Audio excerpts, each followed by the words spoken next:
വനഭോജനം. ഓം നമോ ഭഗവതേ വാസുദേവായ.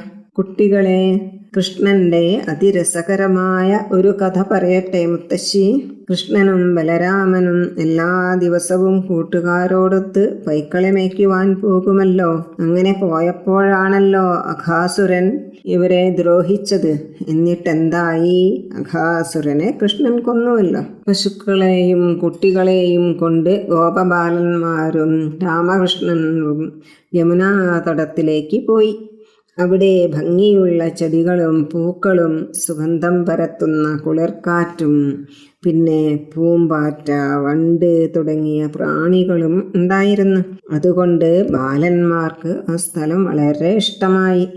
പശുക്കളെയും കുട്ടികളെയും പുല്ലുമേയാൻ വിട്ട് ഗോപബാലന്മാരെല്ലാവരും കളിക്കാൻ തുടങ്ങി.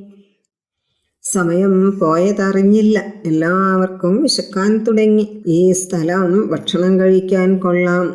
ഇതിലെ ചാലുവെള്ളം പോകുന്നുണ്ട്. പശുക്കൾ ചാലുവെള്ളവും കുടിച്ച് പുല്ലുമേയട്ടെ. നമുക്കും ഇവിടെയിരുന്ന് ഭക്ഷണം കഴിക്കാം. എല്ലാവരും പൊതിച്ചോർ കൊണ്ടുവരൂ എന്ന് കൃഷ്ണൻ പറഞ്ഞു. കൃഷ്ണൻ പറഞ്ഞത് കേട്ട് കുട്ടികൾ നദിവക്കിൽ ഭക്ഷണം കഴിക്കാനായി ഇരുന്നു. കുറച്ചു കുട്ടികൾ, ഞങ്ങൾ ഭക്ഷണം കൊണ്ടുവന്നിട്ടില്ല, ഞങ്ങളുടെ വീട് ദൂരെയാണ്, അതുകൊണ്ട് പശുക്കളെയും കൂട്ടി ഞങ്ങൾ വീട്ടിലേക്ക് പോവുകയാണ് എന്ന് സങ്കടത്തോടെ കൃഷ്ണന്റെ കാതിൽ പറഞ്ഞു. കൃഷ്ണന് സങ്കടമായി. നിങ്ങൾ ആരും ദുഃഖിക്കണ്ട, എല്ലാവർക്കും ഭക്ഷണം തരാം, എൻ്റെ കയ്യിൽ ഒരു ഉപായമുണ്ട് എന്ന് പറഞ്ഞു. പിന്നീട് കൃഷ്ണൻ എല്ലാവരെയും വട്ടത്തിൽ പിടിച്ചിരുത്തി. നടുക്ക് കണ്ണനും നിന്നു. പല നിറത്തിലുള്ള വേഷങ്ങൾ ധരിച്ച കുട്ടികളും മഞ്ഞപ്പട്ടുടുത്ത കൃഷ്ണനും കാണാൻ എന്തൊരു ഭംഗിയാണല്ലേ. നിങ്ങൾ ആലോചിച്ചു നോക്കൂ. ചുറ്റിലും പല നിറത്തിലുള്ള പൂക്കളുടെ ഇടയിൽ നടുക്ക് ഒരു മഞ്ഞപ്പൂ ഉണ്ടായാൽ എന്ത് ചന്തമായിരിക്കും കാണാൻ. അതുപോലെയാണ് കൃഷ്ണനും കൂട്ടുകാരും ഇരിക്കുന്നത്. പിന്നീട് ഓരോരുത്തരും അവരവരുടെ ഭക്ഷണപ്പൊതികൾ തുറക്കാൻ തുടങ്ങി. ഭക്ഷണം കഴിക്കാനുള്ള പാത്രങ്ങൾ എന്തൊക്കെയാണെന്നറിയണ്ടേ?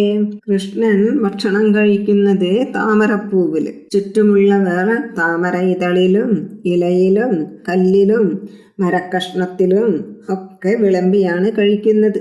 ആദ്യം ഒരു കുട്ടി അവന്റെ ഭക്ഷണപ്പൊതിയിൽ നിന്ന് ഒരു ഉരുള കൃഷ്ണന് കൊടുത്തു. കൃഷ്ണൻ അത് വാങ്ങിക്കഴിച്ചു.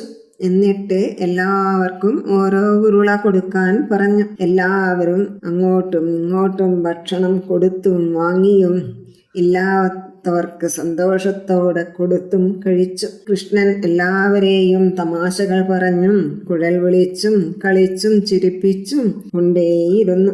എത്ര സന്തോഷമാണല്ലേ ഇങ്ങനെ എല്ലാവരും ഒന്നിച്ചിരുന്ന് ഭക്ഷണം കഴിക്കാൻ. ഗോപന്മാരെ എല്ലാവരെയും കൃഷ്ണൻ എങ്ങനെയാണ് ഒന്നിച്ചു കൂട്ടിയത് എന്ന് കണ്ടില്ലേ? കൂട്ടുകാരോട് കൃഷ്ണൻ ചോദിച്ചു, എങ്ങനെയുണ്ടായിരുന്നു വനഭോജനം എന്ന്. അതിന് കൂട്ടുകാരെല്ലാം ഒന്നിച്ച് വളരെ നന്നായിട്ടുണ്ടായിരുന്നു.